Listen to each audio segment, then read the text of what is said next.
YouTube! I am Pinstar, and this is Pinstar Plays Age of Wonders 4. So, what is Age of Wonders 4? Well, it is a 4X fantasy strategy game. It is made by the same developers that did Planetfall, which is basically a sci-fi version of this game. And as you can see from the 4, this isn't the first rodeo this particular company's been doing this game. I have not actually played the previous ones, but this one, I'm really liking it. I'm liking it more than I like Planetfall. And I like Planetfall, don't get me wrong. But this one's fun. There are a metric ton of race combinations and customization options. So today, the developers have given me an early access to the game to present to you a playthrough. And yeah, the game comes out on May 2nd, and there is a link down in the description if you want to buy it or pre-order it yourself. It helps out the channel if you use those links specifically, so much appreciated. Right then, let's do a new game. Choose your destination. Now, as far as the worlds, there are a number of pre-made realms, and these all have different preset conditions to them. You can also make a custom realm where you can set a whole number of parameters, number of players, number of how far you are, simultaneous or classic turns. That simultaneous turns absolutely going to be useful in multiplayer. And then more advanced settings, you can add specific traits to the realm as to modify things. Warping wilds, I mean, all kinds of things to make whatever the heck kind of scenario you want to make for yourself. And then it's not like you paint the terrain. Everything is all procedurally generated, but these are all the parameters for that. So lots of customizations. That being said, I am going to take the initiation realm. This isn't the first time I play. I've been playing, I'm up to 19 hours at this point in playing this game, just getting a feel for all the mechanics.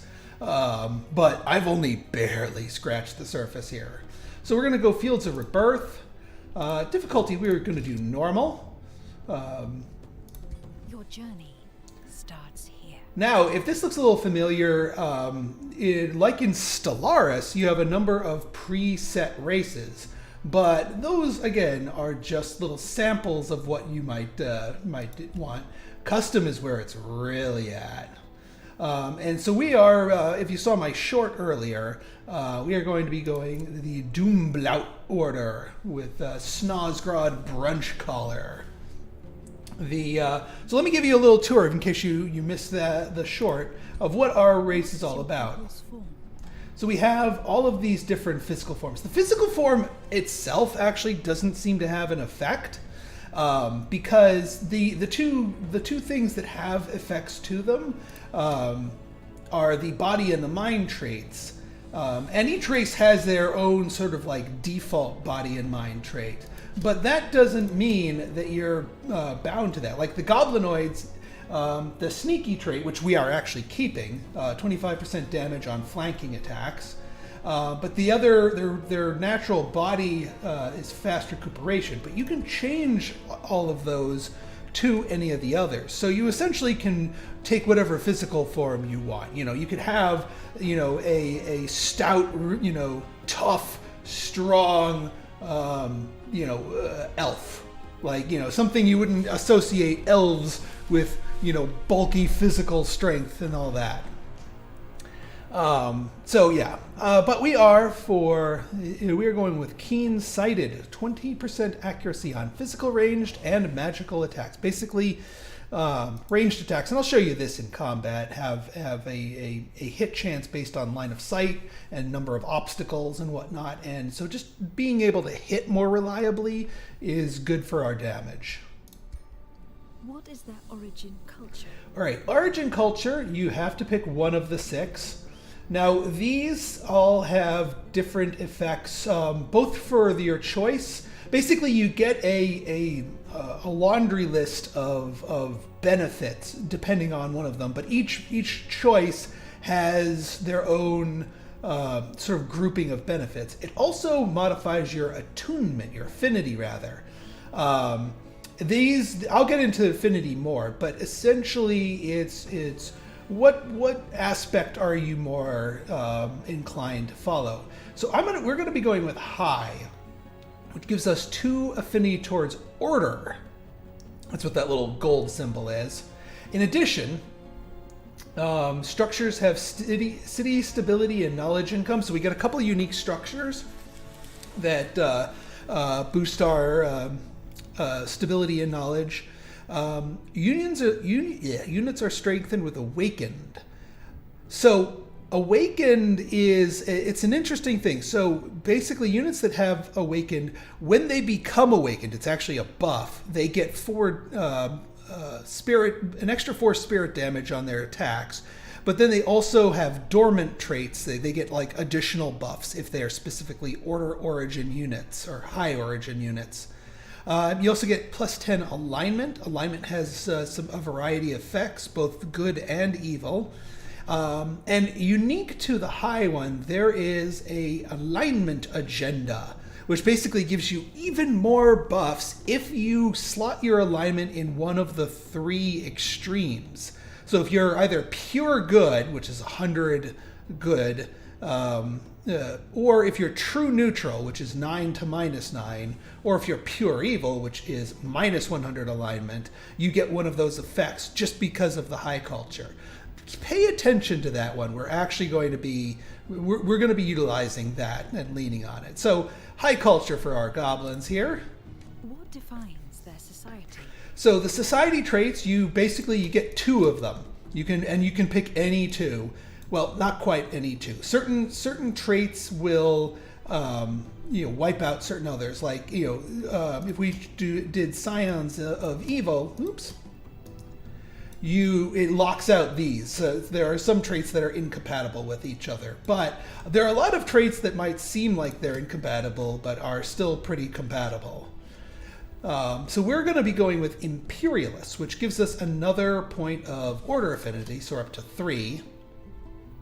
The Throne City, basically our capital, start with an extra 20 city stability and extra gold income. That's huge. It also starts with an extra population, which is also huge. It helps kickstart your growth real quick. And then, if you remember the alignment agenda, we get bonuses when we are true neutral. But the fact that we are the order affinity is, or the high culture, gives us a plus 10 to our alignment. So that would kick us out of neutral. So we're going to take Ritual Cannibals, which comes with a minus 10 alignment drop, which brings us back down to true neutral. It also gives us some interesting combat options in the form of corpse eating, and we also gain mana and food when we kill non-magic origin units. So yeah, high enlightened goblins who still are cannibals at heart. As I said in my short, old habits die hard. Choose your first tome. So the way this game's research tree works is by tomes. Essentially, you pick a tome.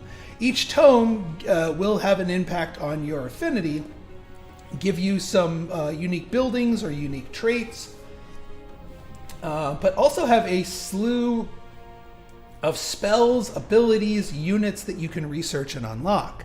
And once you've researched enough things, then you get to unlock another tome. And each tome has different stuff to it, all themed around that particular tome.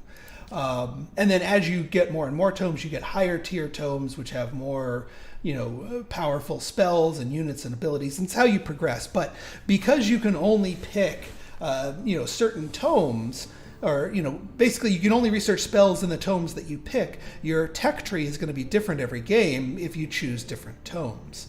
So lots of customization on that front. We're going Tome of Beasts. There is a very specific... Well, first off, I love the nature affinity. It helps with expansion early game. So yeah, 2 points of that is really good. The Wildlife Sanctuary can be very powerful militarily. I'll show you that in action. And then one of the spells that you actually start with, Mark as Prey, I'm going to show you how we're going to use and abuse this. So, Tome Beasts. What's your ruler's origin? Now, your ruler's origin, you only have 2 choices here, but you get a slew of bonuses depending on which is which. Now, because we are going with traits that give us natural gold income, having a trait that boosts gold income and plus more city stability, all of that stacks on itself. So we're going champion here. Now, your ruler can be customized. Actually, one unique thing with the game is if you are a wizard king, your ruler can be of a different race than the rest of your race, because you're essentially a planeswalker that just kind of moved in and took over. But as a champion, you must be the same race as the rest of your people, which is fine. You can also start your ruler out with whatever set of weapons. Basically, it turns your leader who joins in combat into different types of units. A sword and board defender, a lance for as a knight, a bow, staff, orb. I'm gonna go with orb. I know in our short I gave him a bow, but here I like to mix up our damage types. So it's basically makes them a magic caster. You can also customize your people, what they look like, what type of mounts they use. I swapped out the default wolf for a pony because I found it funny. Your journey begins. So here we are. You can even customize what the game calls you, and we are the Grand Reformer Snozgrod Brunchcaller of the Doomblaüt Order. All right, let's begin. All right, here's our capital. Gives us a reminder of all of the stats that we got. So your starting spells are always determined. You get 1 based on the tome you pick, Mark as Prey. The Weaken Inner Radiance is based on your culture. And this is what activates our awakened buffs here, which I'll show you in action. Okay, so first things first. Let's rename our village. We can rename our towns.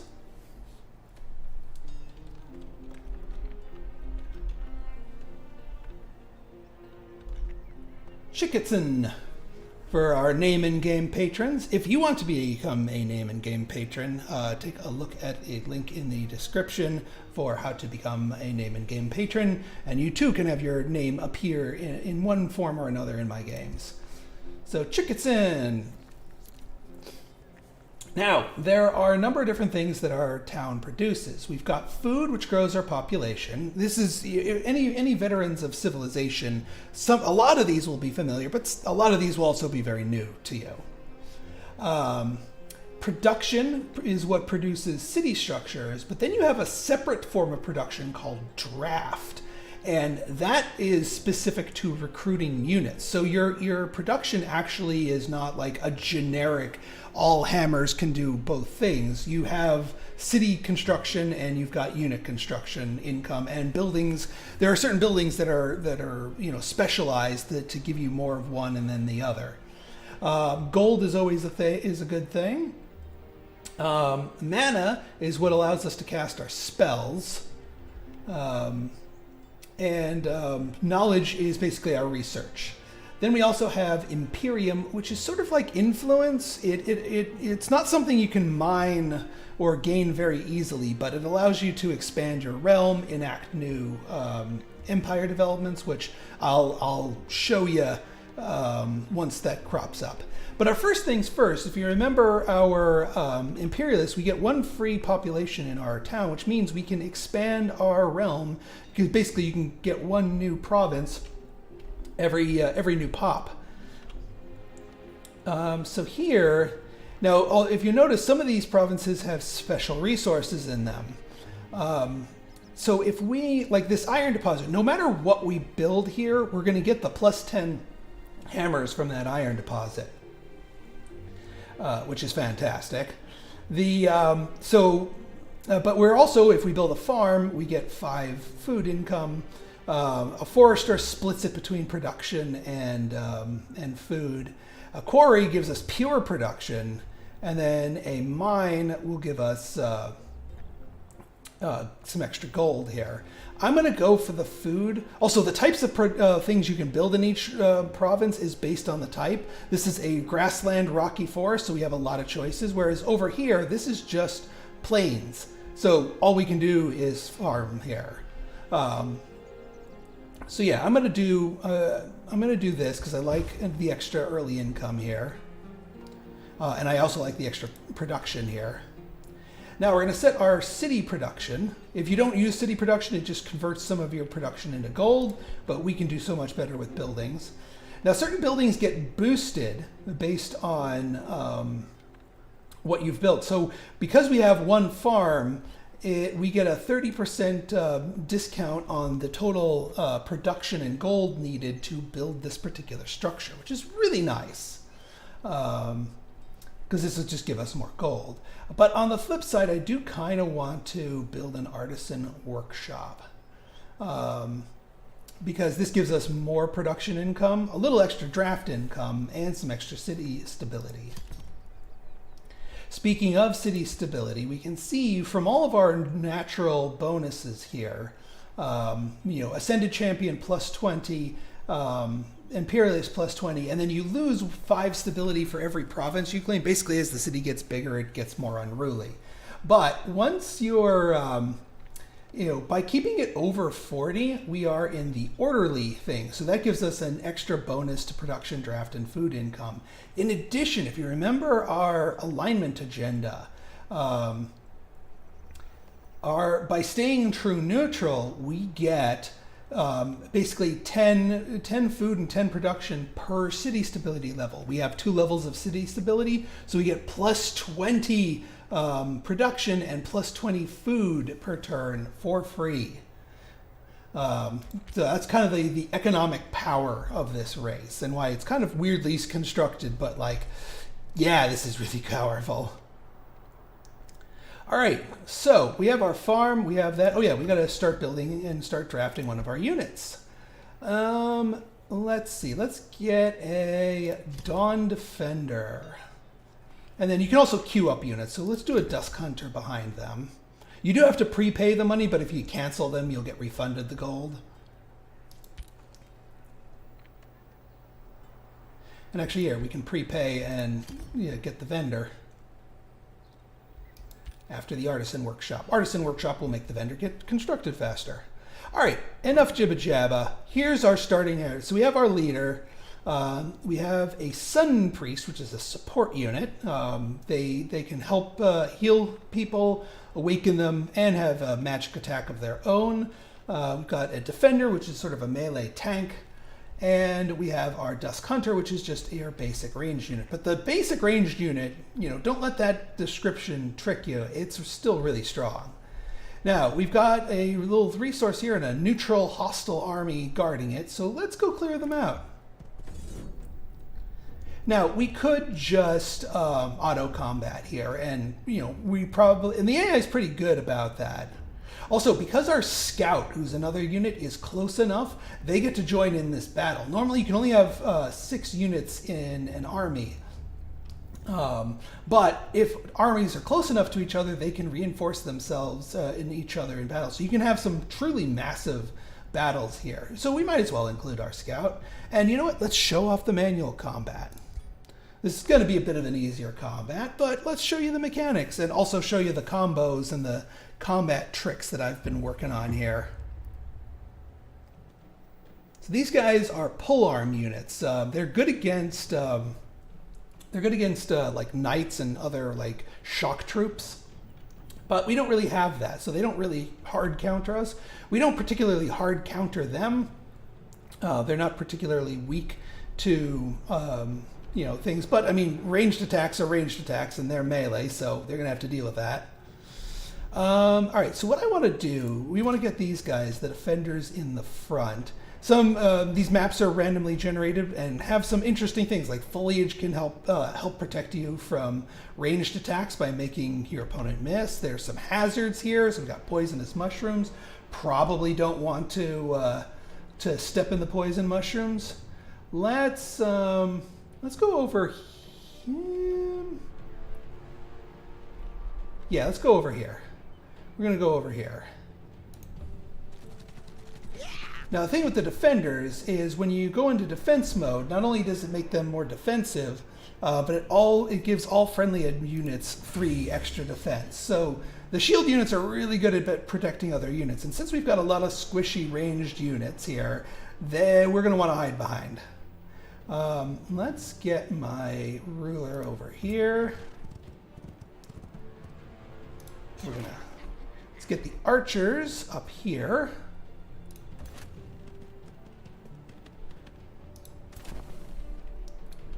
Get our priests over here. And rather than going in strictly defense mode, we can awaken somebody. So this will not only give them the awakened state, which gives them just a base plus 4 spirit damage, but it also, because we are order units, it activates a dormant trait. Now each unit type has different dormant traits. So for example, our dusk hunters here, if we look at here, so their dormant trait is it gets seeking missiles, which is +1 range and plus 20% accuracy. Now that only comes into effect when they are awakened, but we can use our turn to awaken our archers, and they'll be doing a lot more damage. And yeah, we also have a heal, but nobody's hurt, so.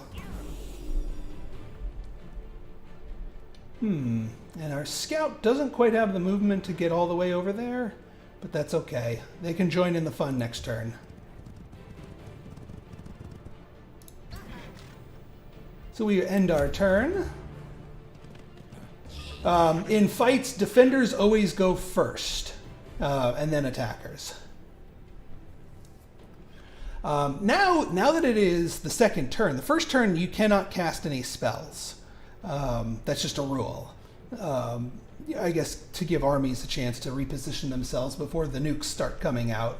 But we have our 2 combat spells, our buff spell and our mark as prey. Now since we are... Alright, these guys are in range. That was a big mistake on their part. So I'm going to show you this little wombo combo. Mark as prey applies distracted, which makes all normally flanking attacks only are flanking attacks if you attack the unit from the back 3. So this from this angle, and this angle, based on if they're facing forward. And our race, if you remember correctly, gets 25% extra damage to flanking attacks on top of the normal bonus that you naturally get with flanking attacks. But we don't need to care about sneaking up behind somebody if we say, oh, I don't know, mark them as prey. So now they are distracted for 1 turn. They also get sundered defense, which means they're... Yeah, they get minus 2 defenses, and normally, yeah, they normally have 2 defense, so now they have -1 defense right now. Oh, actually, no, they usually have 5 defense, but now they only have 2 because of that. So now our physical attacks will hit harder, and then they'll hit even harder because of that. So now our Shortbow is going to take a big hunk and chunk off of them. And because our archers aren't moving, they get to fire 3 times.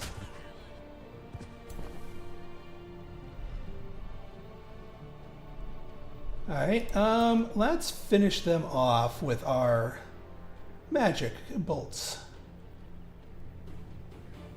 Actually, who else might? They can't,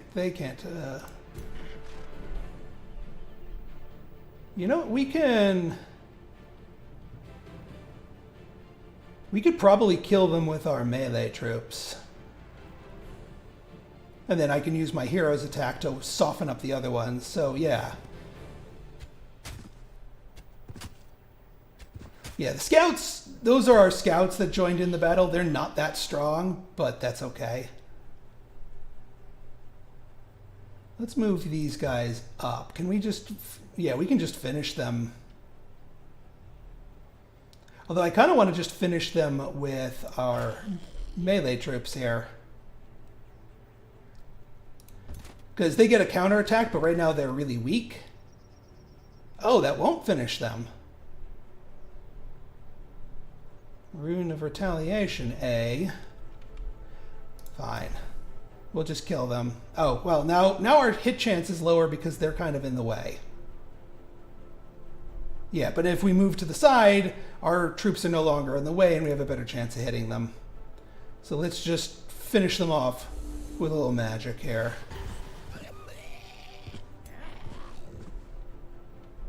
And now we can soften these guys up. Let's get into a better spot. Yeah, because if we just stand here, we get all three of our attacks, just like our archers, but it's only a 60% chance to hit. If we move 2 spaces, we still get 2 attacks. See those 2 dots? But they're at a 100% chance to hit. So I like those odds a little bit better.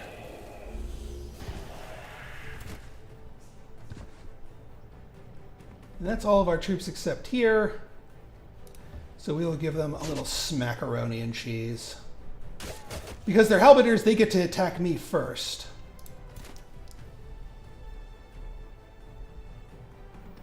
Alright, let's end the turn. And yeah. They have low morale now because we killed their buddies.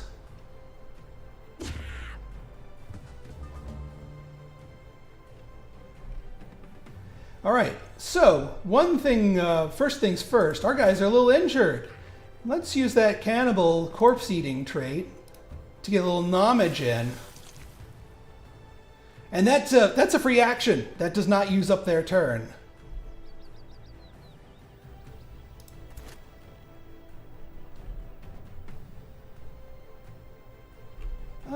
Let's see. Yeah, actually we can just pelt at them for free here. I could just reapply the distraction, but I want to save the mana.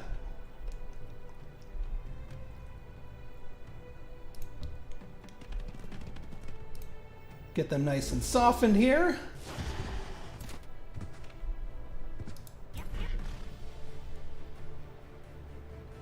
And that should kill them.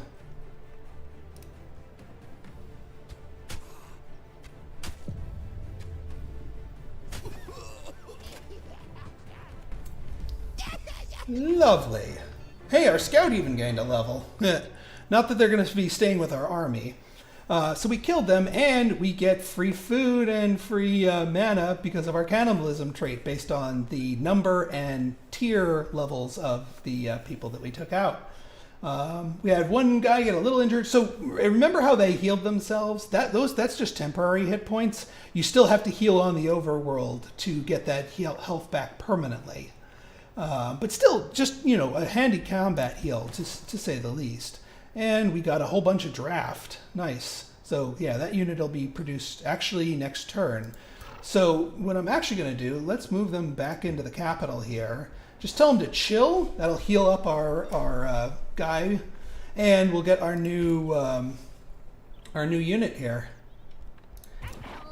And now for our scout, we're just going to have them, let's move them and... You know, I'm going to have them auto-explore after this. Oh, there's a dude there. Yeah, we don't want to engage them directly. We're just going to tell them auto-explore. They're smart enough not to just randomly attack people that they can't get.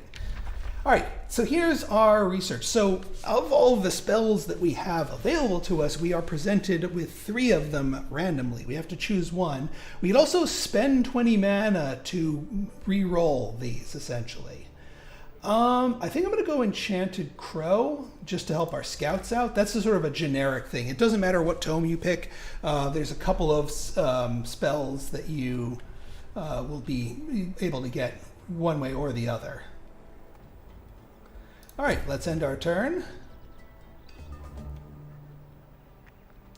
All right, so we produced our unit who's been added to our army. So now we have 2 melee units. And we are working on another archer, which is perfect, because archers are our main damage dealer here.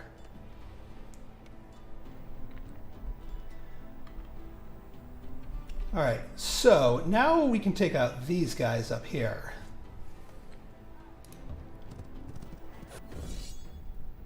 Two priests. I'm going to auto this one, but when we come across more interesting groups of battles, or once we get like our full army assembled and we can show off our full synergies, then I'll be doing manual stuff. But for now, well, here's the other thing. If you hit auto combat and you don't like the outcome, maybe, the AI stupidly got a couple of your units killed and you don't want to accept that. You can always say retry and then do the battle manually to negate whatever the auto outcome was. But I'm okay with this. A few injuries, a few level ups, but we're good on them. And more food, more mana, and more draft. I guess those were all just random draft deposits. So you know what? Let's do the same thing as before. Let's make our way back to the capital to pick up our new person. And our ruler leveled up. So yeah, your rulers are, you can get special magical equipment for them, and you can get your rulers new traits and perks and abilities and bonuses to really customize the ever-living heck out of them. Now I'm going to get this one, Twin Awaken. This basically casts the awakening spell on 2 people. And usually for the first turn of combat, my ruler's not in a position to hit the enemy, so I want to be able to do something with them besides, besides just defending. So we get this to help buff our stuff. I know we have a spell that buffs and awakens everyone, but there's an interesting combo with that. I'll show you later.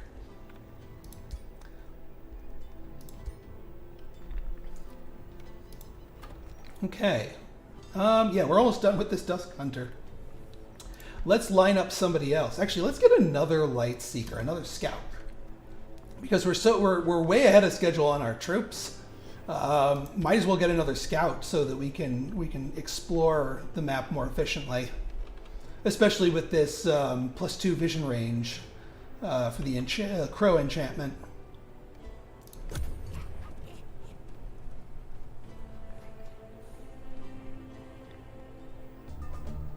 All right, our town has grown again, so once again we are offered a new district to claim. I'm gonna get, because food is really good early on, because then you get more tile growths. I'm gonna claim this farm. Also, building 2 farms unlocks the synergies to a lot of other buildings. So we are going to build farm number 2.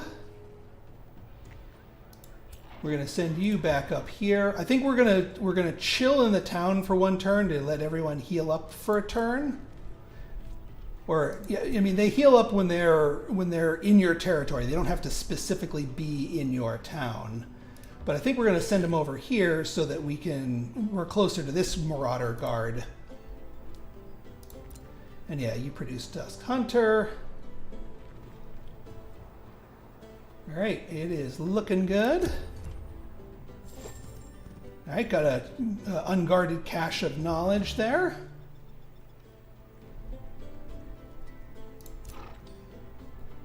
All right, we are ready. Also, Enchanted Crow Companion, we finished research. So now we get a new thing.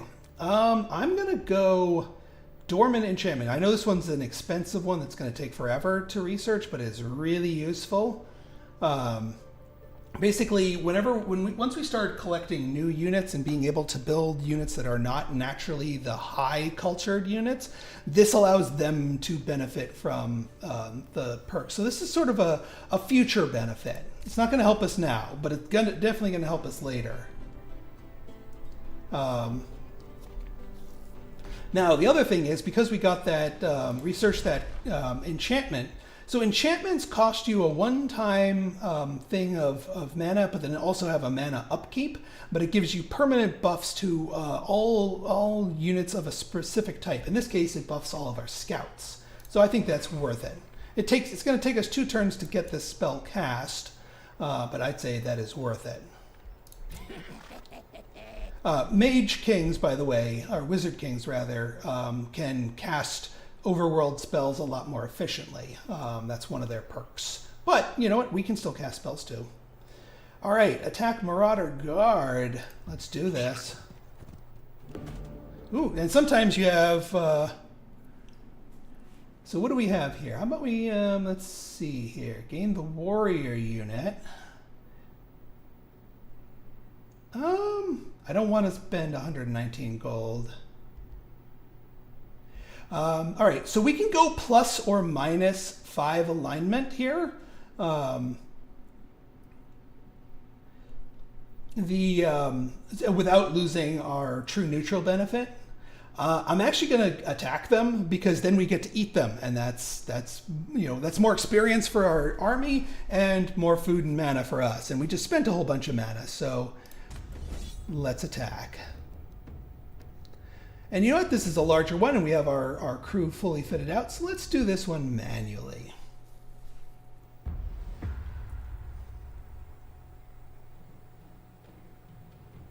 So they got 2 shield units and 2 shock units. The shock units are going to hit my shield units a little on the harder side. But you know what? I think we'll survive.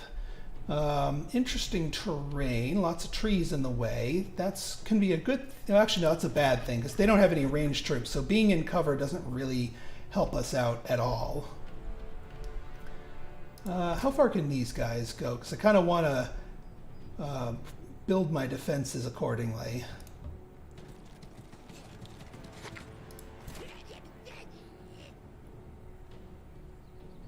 How far can these guys? All right, yeah, that's fine. You know what? You guys can go here and chill in the trees.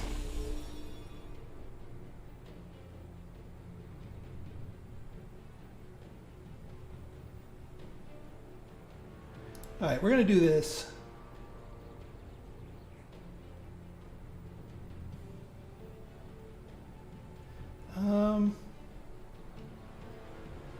That'll hit both of them, but it won't hit both of these two for some reason. Oops. No, I changed my mind. Turn it off. Well, here, let's move units first.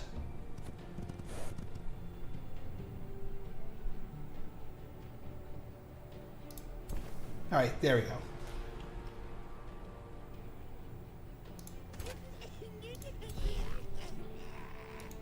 All right, so we're going to move you guys up here.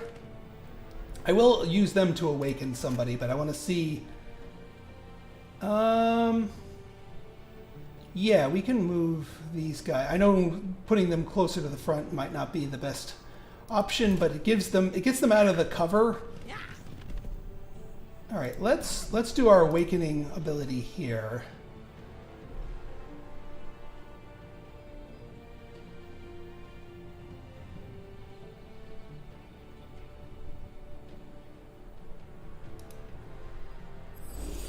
Huh, all right.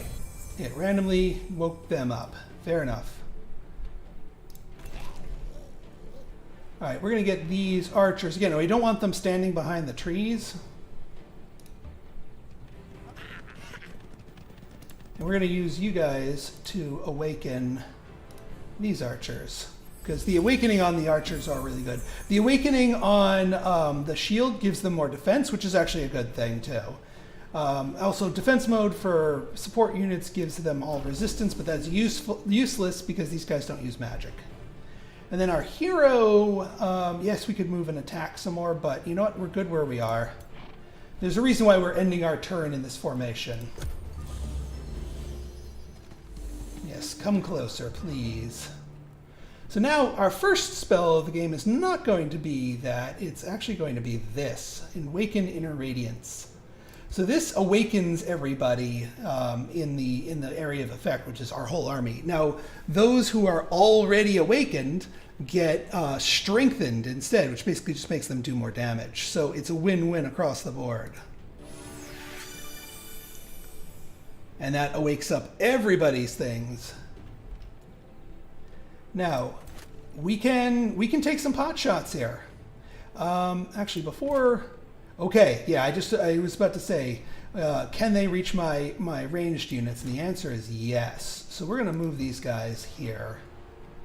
They do have a ability called pin. So if somebody moves into the melee range, they have to stop for a turn before they can move past them. So they can't just run by my melee units. So we're just going to set up a big old wall right here. Because now, yeah, these guys cannot get to my archers. These guys can't get to my archers. That's beautiful. And yeah, I don't want to move my archers out of position here. So we're just going to take the shot, even though it's 60%. We get 3 of them. Whiff, hit, and a hit. Fair enough. Now, these guys, we could move up potentially to... hit someone. Now, the awakening on the priest allows them to... Remember that distracting spell? Just hitting an enemy has a 60% chance of distracting them, which I should have actually done the priest first and the chance that we get the distraction proc, because that would have been really good. But yeah, let's move you up. Let's hit you, see if we distract. They get distract. I should have done them first. All right. New plan of attack here. I'm going to get up in their face. I mean, unless...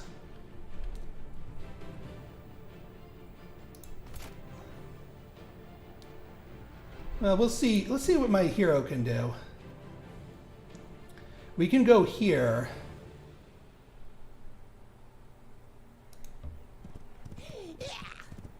And yeah.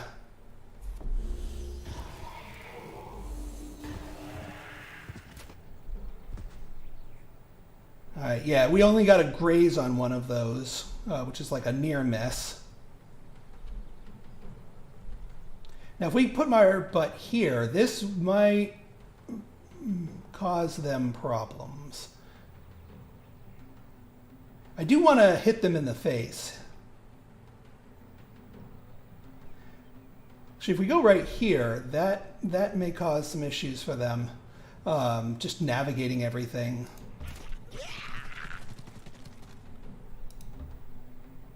It's not going to kill them.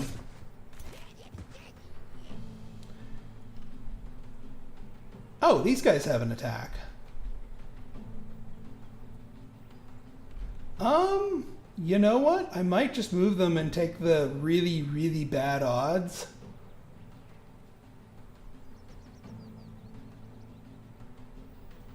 Ooh, a single 80%er is actually pretty good. Because these guys can't... They can get to this guy, but they can't get to here, and they'd be in a great position. Hang on, can they stand in the... They can stand here. So, we don't want to go here. If you move here, it still takes up... You know what? 2 shots at 40% I'm okay with. We just need one of those 2 to hit. That's good enough! And if our guys get wailed on, they have a snack ready for them next turn.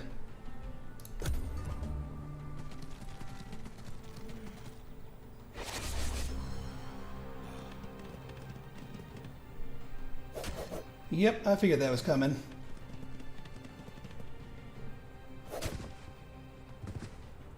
Yep, and they got naturally flanked.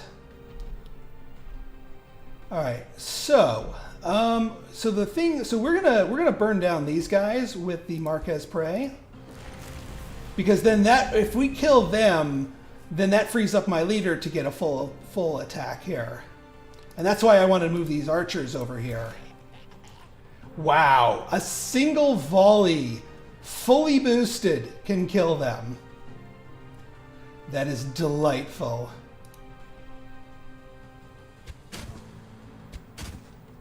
Oop, nah, it's not going to kill them though, because of the grays.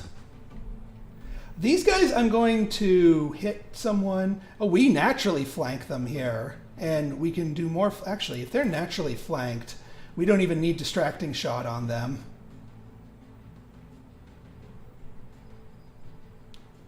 Oh, that is so much damage.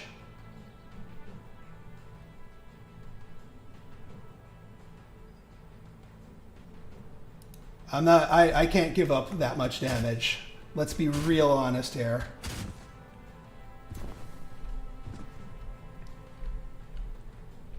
Alright, our melee guys are going to nom. Nom, nom, nom, nom, nom, nom. Yeah, we can kill this guy, we can kill this guy. Yeah, he's naturally flanked and distracted.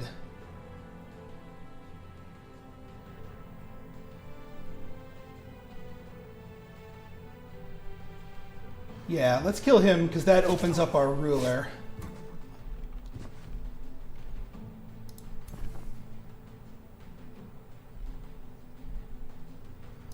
Oh yeah, our ruler.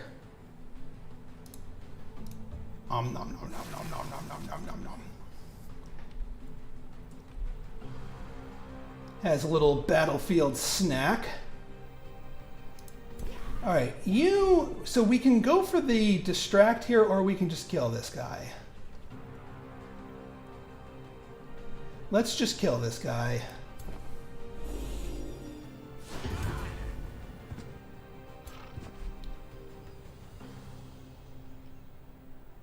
So that does not count as flanking. But if we move over here, we still get 2 shots, and it does count as. Oh wait, no, they're defending, so they can't. When a shield unit is defending, it can't be flanked. Period.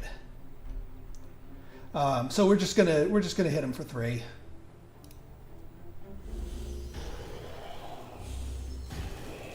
Jeez, bad luck on those rolls. So that fumble is because they have bad morale and they did subpar damage.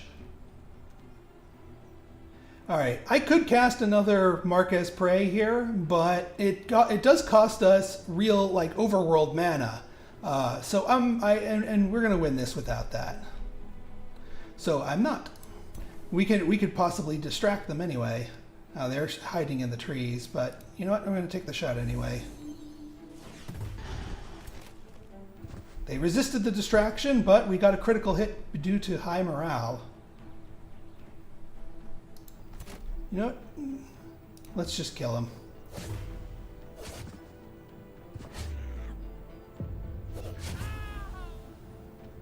Boom. Slice and dice. So, took a few hits here, but that's okay. We'll heal that. And more food. Now, keep in mind that we're now -5 in alignment. So next time we have an alignment shifting event, we're going to want to go back up a little bit to get ourselves closer back to true neutral. But well worth the effort, the resources, and the extra combat experience. All right, folks. So if you guys like this episode and you want to see more like it, go ahead and hit that like button, hit that subscribe button, and leave me a comment. Good, bad, or indifferent. Your feedback's always welcome. So until next time, it's been Pinstar signing out. See ya.